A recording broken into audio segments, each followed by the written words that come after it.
മക്കൾക്ക് വേണ്ടിയിട്ട് ഉമ്മ ഉപ്പ ദുആ ചെയ്യുന്ന ദുആ വേഗം സ്വീകരിക്കുന്നതാണ്. കാരണം അത് അത്രയും അടുത്തിട്ട് മോലേരുടെ അടുത്ത് നിങ്ങൾ കാശ് കൊടുത്തിട്ട് ദ്വാരുന്നാലും അള്ളാനോട് ദ്വാരക്കൂല എന്നല്ല, പൈസ കൊടുക്കണ്ടെന്നല്ല.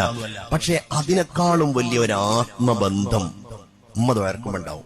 രണ്ട് തരത്തിൽ ഹദീസ് കാണാൻ കഴിയും. മാതാപിതാക്കൾ മക്കൾക്കെതിരായി ദ്വാരുന്നാലും അത് അല്ലാഹു തആല വേഗം സ്വീകരിക്കുന്ന. അതുകൊണ്ടാണ് അള്ളാന്റെ റസൂൽ ഇടക്കിടക്ക് പറയുന്നുണ്ട്, നിങ്ങൾ ഒരിക്കലും മക്കളെ ശപിക്കാൻ പാടില്ല. ശാപം എന്ന് പറഞ്ഞാൽ അതൊരു ദുആയാണ്. നീ നശിച്ചു പോകട്ടെ, നിനക്ക് കോപമുണ്ടാവട്ടെ. നമ്മൾ മലയാളത്തിലൊക്കെ പല ഭാഷകളും പറയതിന്, നീ അങ്ങനെ അടങ്ങിപ്പോകട്ടെ, ഇങ്ങനെ അടങ്ങിപ്പോകട്ടെ എന്നൊക്കെ പറയും. മക്കളെ വിളിക്കുമ്പോ മോശമായിട്ട് വിളിക്കും, മക്കളെ വിളിക്കുമ്പോ മോശമായ പദപ്രയോഗങ്ങൾ ഉപയോഗിക്കും. അതൊക്കെ ഒരു തരം മനസ്സിൽ ഉള്ളൊരു ആഗ്രഹമാണ്. ആ സമയത്തെങ്കിലും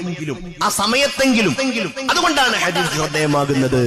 മാതാപിതാക്കൾ മക്കൾക്കെതിരായി ദുആ ചെയ്താലും അല്ലാഹു ആ ദുആ വേഗത്തിൽ സ്വീകരിക്കും. 3 ദുആകൾ അല്ലാഹു ഉറപ്പായും ഉത്തരം നൽകുന്ന ദുആയാണ്.